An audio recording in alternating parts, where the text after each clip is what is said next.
right, Dan Graziano is here making his This Is Football debut. He has a wonderful tree set up in his backyard somewhere in Connecticut. It is presumably it's over 60 degrees now. Yeah, allergy season kind of came at me out of the blue this year. So I realized I thought I had a cold. And I'm like, well, wait a minute, it's March. And yeah, all this stuff's blooming. So I was just telling way over to the pharmacia. There you go. Yeah. Thanks for doing this on the way. You could have done the Dan Orlovsky car interview. I'm not as big on the way to CVS. I hate the cold so much. And the one thing I've learned living in the suburbs of New York in the last couple of years is these little false starts on spring. Because in Florida, where I grow up, when it gets to be 60, the next day it's 61 and then 62 and then it's 80 for the entire thing. And then here it'll be like 60 and then tomorrow it'll be 30. I hate weather talk, but I just want to say I feel like I'm getting scammed. Yeah, it's the way it is. I mean, I grew up in New Jersey, so like we know. You get it. It's you got a little fake spring and get your hopes up, or you just enjoy it for a couple of days and realize that golf courses still aren't open as much as you might like them to be, but maybe the range is, and that's cool. I'm golfing later today. My golf course doesn't have holes until April, like late April, and so we feel amazing because you just get it on the green and go. Yeah, you make everything. Sure, that's a birdie. Yeah. All right, so it's NFL free agency. There's a lot of money being spent. I don't know if it's smart, but it's money. Like I was on the phone with Steelers people yesterday, obviously, and like Dan Moore, like what great dude, happy for him, but no way were we going there. Like that was, I mean, did he get more than Ronnie Stanley? Like I think so. In terms of that is. I wonder if Ronnie wishes he had taken it to the market at this point, but the spending on Monday was through how about Milton Williams had himself a 3-team bidding war, got him to $26 million a year. So good for him. I got to get me in a three-team bidding war. Yeah, you do. That's how to work it. A media executive once told me the key to life is that whoever's in charge when they're negotiating your salary just says, I don't want to meet about this anymore. And then they have to pay you a bunch of money. So like, that's when you're trying to get Milt Williams, it's just the owner going, I don't care. Just get this done. Yeah. Just whatever the number is. Just come back to me with the receipt. Yeah. I'll put it in escrow. All right. So I wonder about Daniel Jones. Daniel Jones just signed with the Indianapolis Colts. I don't think this is very smart. I don't think a lot of the things teams are doing with quarterbacks is very smart. Like I think this musical chairs game I think there's going to be a lot of losers, frankly. I think there's going to be a lot of losers. But I want to start with Daniel Jones. What are the Colts doing? So like they're in this sort of purgatory with Anthony Richardson, right? Where like they don't want to give all the way up on him, but they also don't trust him to be their starter or stay healthy. And so they needed, Ballard said at the combine, they needed to bring somebody in for competition, open competition, whatever. So I guess they didn't want to go too far with it and bring in Sam Darnold or Aaron Rodgers, or, so here you have Daniel Jones, who kind of fits the bill, right? That he's not so threatening. Like if Anthony Richardson, like the light goes on this offseason and he shows up and he's a different guy, you're not going to have any problem benching Daniel Jones.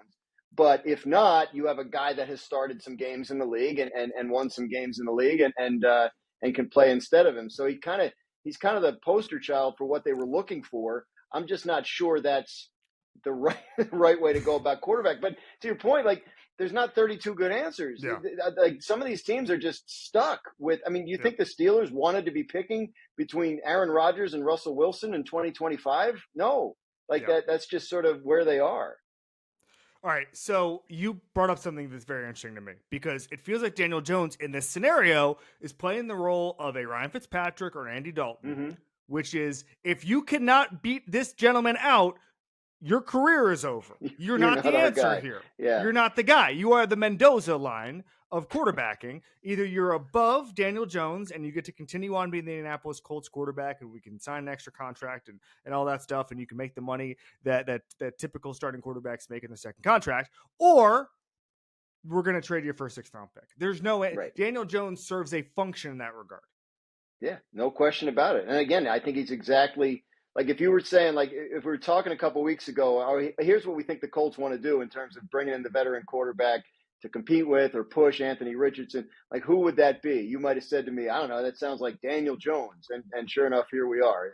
Yeah. So Daniel Jones has had he's had some moments. He's had some things. He can run. Like there's, so he's not going to. I always feel like when you're looking for a backup quarterback, like job one is don't be overwhelmed by the fact you're in an NFL game. And Daniel Jones has started enough that he won't be. So now he's not a backup, but in this particular role, I do think that's one of the qualifications and maybe one of the more important ones. Daniel Jones, top 5 winning at life guy in the NFL. Top 5. I've seen him out. Yeah, 6th pick, Duke education. Yep, yeah. Duke education, made unbelievable amounts of money relative to his production. Has a great time off the field. I saw him at a Zach Bryan concert, a small, intimate Zach Bryan concert at the Super Bowl last year, and I had probably more beers than I should have, which I don't typically do at the Super Bowl. But then I go outside and I see Daniel Jones talking to Shane Gillis. I take a photo from my friends. Again, Daniel Jones goes on stage. He's singing. He's with Shane Gillis after the show, having an amazing time. I take some photos from my Giants fan friends. Again, I'd had probably been overserved by 50%. By 50%, probably, right? I should have dialed it by 50%. I wake up the next day. I look at my phone. I was way too close on the photo. And I'm horrified ever since.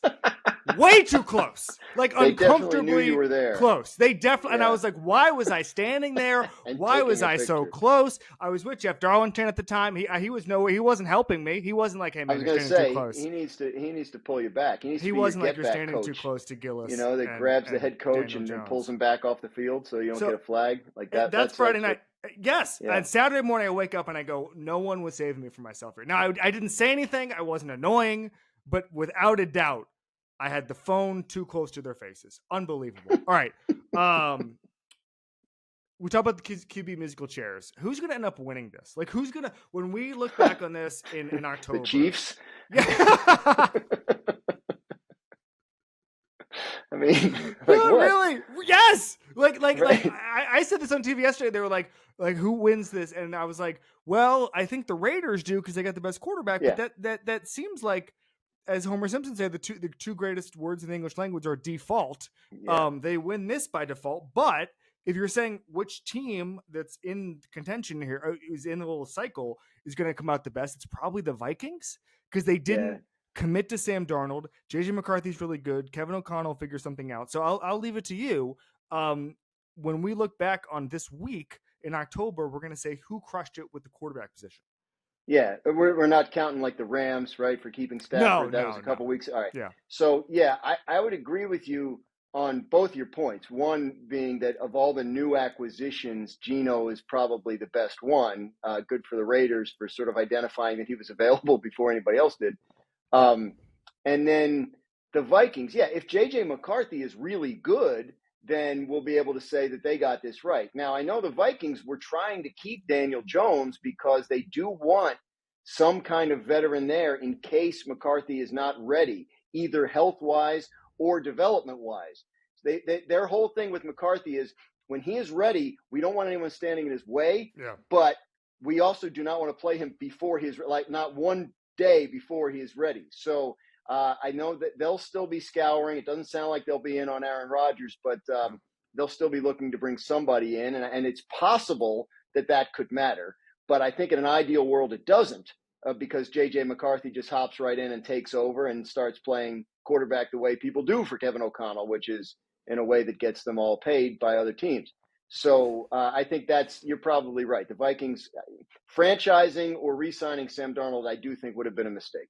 It would have been a massive mistake. And it would have been an emotional decision because we saw after that win against the Packers where they're in the locker room and everybody's throwing beer on him or whatever, a Gatorade, and everybody says, well, he's got to stay. They can't let him leave. They can't let him out the door. But that's not how you run an NFL team. You don't walk in the locker room and say, this guy is beloved. We have to give him $120 million or franchise tag him. And by the way, I ended up being wrong on this, Dan, but I thought they shouldn't have signed Sam Darnold last year because the fatal flaw of J.J. McCarthy, not fatal flaw, the current structural flaw, he hasn't played a lot of football at all. Right.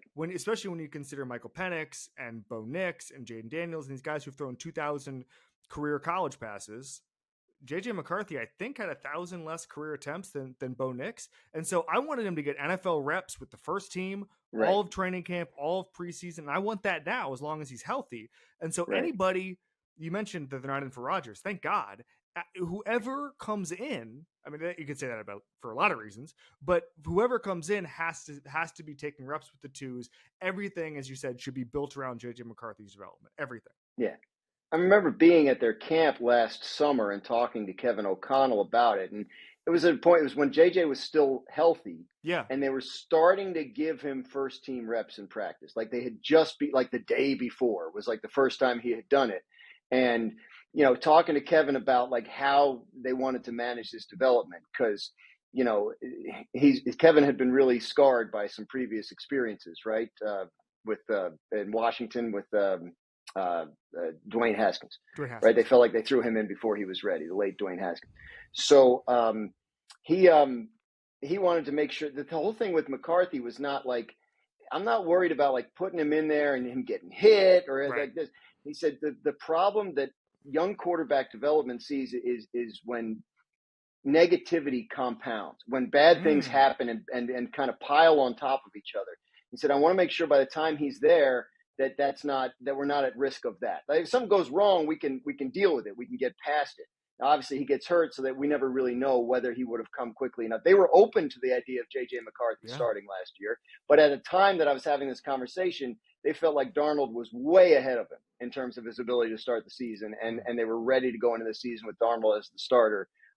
So I think they'll approach this offseason in a similar way, especially factoring in the rehab, because how much of this offseason for J.J. McCarthy will be about rehabbing his injury and how much will be about developing as a quarterback, and they'll weigh all of that. But I'm confident they're just going to be super careful and not put him in there until they're 100% sure that whatever bad thing happens is something he can handle. Speaking of the quarterback carousel, the Darnold thing, I don't know, man. I don't know, because that's my analysis. That's it. I don't know. You nailed it. I don't know. No. Yeah. To trade DK Metcalf signals one thing. Trade Geno Smith. And obviously Geno Smith they want to resign. So it sounds like he just wanted a fresh start. So whatever. We'll put that aside. But you trade DK Metcalf. You don't want to give him $30 million a year. JSN is still there. Understand that part of it. The line needs a lot of work. But it feels like they're trying to win now. Like I just feel like I would have done, once you realize Geno doesn't want to resign here. Sam Darnold is going to cost $120 million, and we still have a bunch of holes in the roster. And I just feel like that's when you hit the hard reset and say, you know what? We have a young coach. We don't need to win now. We're the opposite. People were talking about Vegas. So why is Vegas doing this? They got the oldest coach in the league. There's not exactly a 10-year plan in Vegas. Like they want credibility and they want to win now. And also, like, even though they had the year with Rich Bisaccia with the Raiders, like there's a floor that Pete Carroll raises that a handful of teams, including the Raiders, would kill for. They would kill for consistent 9, 10, 11 win seasons. That's what I think the Raiders are going for.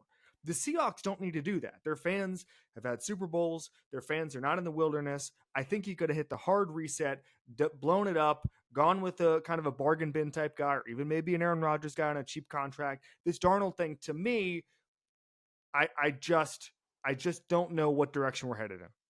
Well, one of the things, I mean, and in part it's because of Pete Carroll, but the Seahawks are that kind of team, right? That wins 9, 10, 11. Yes. They're like Steelers West, right? Like they never want to rebuild. So they'd redo it on the fly. So a couple things. One, Darnold didn't cost 120. He got 100. He got the Baker Mayfield deal from last year, plus like what, 5 million, whatever it is. So a little bit more. So for the price. And I do think they went into the offseason expecting that they could re-sign Geno. I think they were surprised when they found out that his mind was elsewhere. So get something for him. And you know, anybody you talk to in that building these days will say within the first 3 sentences, 5 picks in the first 92. That's where they're sitting as they head into the draft. Yeah. And they're fired up about that, and they should be. And then DK, again, he wants $30 million a year. They don't think he's that kind of player. And, you know, fair enough. I mean, 75 catch a year guy, like, you know, maybe he's young, maybe he'll be better than that in Pittsburgh. So they feel like they can replace the production. But yeah, Darnold is an interesting pivot for them. I think, you know, appealing because he's 27 And everybody's going to remember, obviously, the last 2 games of the season and obviously the first 6 years of his career. And I think all of that is baked into the price. You're getting a starting quarterback who was top 5 in the league in yards and touchdowns last year, and was on a team that won 14 games, and you're getting him for $33 million a year in a market where the top guys get 55, 60. Yeah. So I think, it's a pragmatic approach by a team that I think has shown us a couple times over the last half decade that they're not too eager to go to the super high top of the market for quarterback, and they would rather see if they can build a roster around a little bit of a cheaper one. So we'll see how it works. I mean, they do need work on the line. Geno Smith is a player that I think mitigated a lot of their offensive line issues the last couple of years, and Sam Darnold is not that kind of player. They'll want to build a run game and, probably run a lot of play action and all that kind of stuff. But, we'll see. The question is Sam Darnold a 1-year Kevin O'Connell built wonder, or is he a player who over the last 2 years in San Francisco and Minnesota has actually turned his career in a positive direction, a la Geno Smith? Yep. Once upon a time when he was a backup in Seattle. So we won't know that, obviously, till September, October, but obviously the Seahawks are banking on the latter. Yeah, I don't know. It's a big risk. Sure. I don't know. I just feel like you mentioned the Steelers have built their identity around the 9, 10, 11 win team. They can't take a step back. They can't blow it up. It's fine. If they got a better quarterback at some point, they could be in Super Bowl contention again. That's fine. The Seahawks, to me, I don't think they're, it's funny. I was thinking about this with New Orleans, why New Orleans always tries to win. And I think part of it, frankly, is you've been to Saints games. You're walking down that neighborhood of Bourbon Street before a game, and the entire community is built around the Saints winning that game. Like, that's it. It's all predict. No one cares about the Pelicans. There's no other sports team. LSU on Saturday, whatever. But like, a little bit, yeah. Every single person in that community lives and dies with the Saints. I don't think they can go 2-15. They used to, but I think that in that community, they're like, we have to spend a bunch of money and compete every single year. Mickey Loomis wins a lot of games he shouldn't. And I think part of that is just the way that they appreciate that, or the way they approach that. Seattle, to me, I think if you said, hey man, we're going to hit the hard reset, take 3 years, rebuild this thing, I think they can get away with it. But that sucks. Like going 2-15 is terrible. Like I would rather be a Steelers fan. I mean, like at least every week you have a chance to win. So a couple things. One, this whole idea of hard reset and accepting losing in the short term, right? You're still charging for parking. Like you have a responsibility to the people that are paying money to watch these games to try and win them. Right. So I never understand tanking. It drives me crazy. Number two, Pete Carroll, I was at Seahawks training camp a few years ago, and we were talking about stuff, right? I was talking to, how you go to training camp, they give you like 10, 15 minutes with the head coach there. So we were chatting, and I said something about, we're talking about other teams in the league, and I said something about, I think at the time it was probably the Browns, and, except, rebuild year and all that kind of stuff. And he points to my phone. He goes, turn that off. I'm recording with the phone. Turn that off. And then I turn off the recorder, and he says, I don't believe in that. You go for everything you could possibly go for every single year. You never know when your opportunities are going to come up, and you never know when they're going to disappear. And that stuck with me. And I think obviously that's in the Seahawks DNA because he's the one who built that program. So I don't see it, man. I think they're trying to make the playoffs and win the Super Bowl every single year. I think they feel like they're capable of it. I think they feel like they're nimble enough in the draft that they can retool on the fly with young guys when needed, and use free agency in a judicious way. I think at this moment in time, they're confident they're going to play good defense because Mike McDonald is their coach, and they have to figure out the offense. They know they have to figure out the line. But I don't think Seattle. I think they're Steelers West, man. I don't think that they're going to change what they do in terms of that. And I don't mind it. Like I said, I don't. Yeah. Tell me you're going to accept going 3-14 and 15. Like, why? If I'm a fan, why am I going? Did you see what the Brewers owner said a couple weeks ago? I'm sure you were just dialed in on Brewers preseason. I'm confident I did not see. No, he said no. It made some waves where he was like, the owner was like, is it my job to win or is it my job to entertain families all summer? And the answer is kind of both. But Yeah. I killed the Brewers owner for saying this. And then a couple people in like the hallways of ESPN were like, I kind of see his point. Like it is, if you're like a 5-year-old, you just want to see the Brewers have a good time. But win 86 games. But we live in this Don't time, be the like White we've Sox. all been conditioned to think that the only thing that matters is a championship, and it's insane. You tell me, like 95% of the teams in professional sports have to be upset every year. Like no, like it's not like you can. I always say, well, like when Andy Reid was in Philly, well, they never won it. They never won the big one. Yeah, but you were the best team in the league for 4 months every year. That's cool. Right? Like you got to, every single time, every single week, you could trash talk your Giants fan friends. Like, like I don't know. There's some value to it. I think just throwing that away and saying, well, if you don't win a championship, it wasn't worth it. Like the Derek Jeterification of pro sports is like, I don't know. I think it's messed up. Ironically, it creates a lot of misery. Yeah. Well, I am miserable, so that's tracks. I'm a miserable person, so this is all on the same wavelength here. Ironically, Mike Tomlin is one of the guys who always talks about how he's disappointed every time they don't win a Super Bowl. Yet they've built the entire franchise around what we're talking about, which is entertaining the city of Pittsburgh, having a good time, winning 10 games, and then losing. Have to be competitive. Have to be. Yeah, have to be. All right, 2 more for you, quick. Team that helped itself the most over the first. I don't know. I don't even know when we say, because everything started on Sunday. Like, here comes legal tampering, and it's like, oh, nope, half the deals are done on Sunday. So let's just say this week, team that helped itself the most this week, Dan Graziano.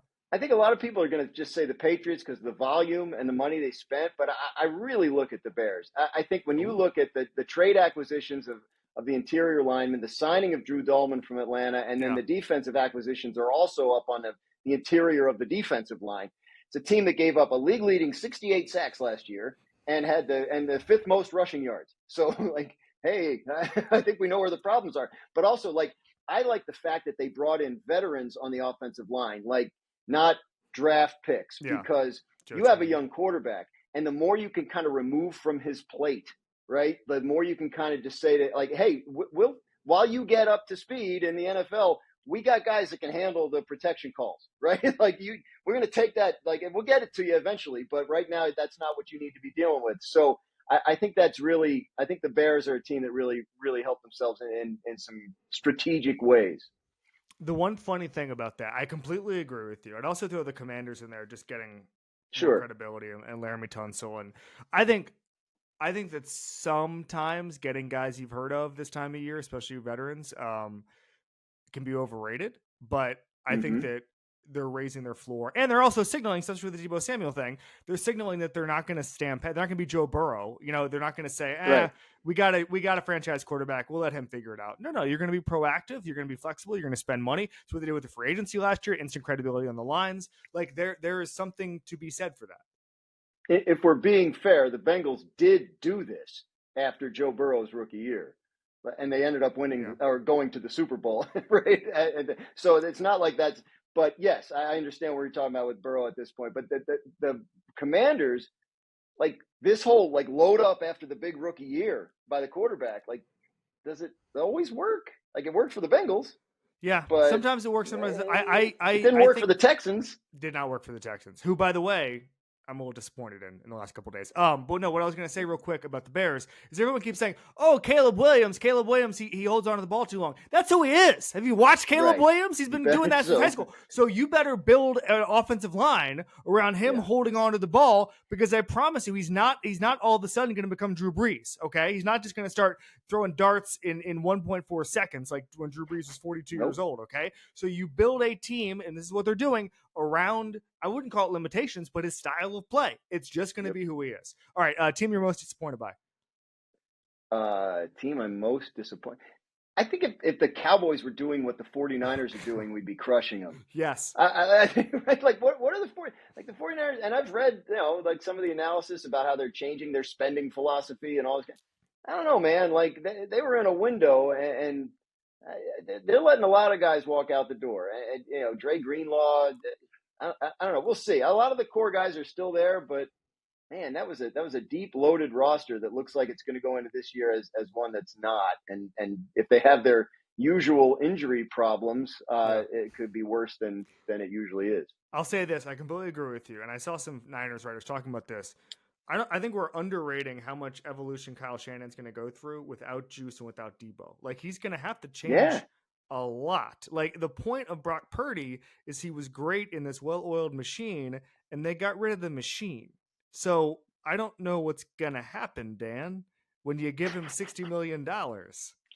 Yeah, I think we're gonna find. I don't know if you get to 60, but I think we're gonna find out what happens when you get a great big quarterback deal, which is what he's after. So, do they believe in him that much? Like, is that what are they pivoting to a quarterback centric model after all these years in San Francisco of doing it the other way? And if so, is Brock Purdy the guy to pivot around? Like, tune in next week.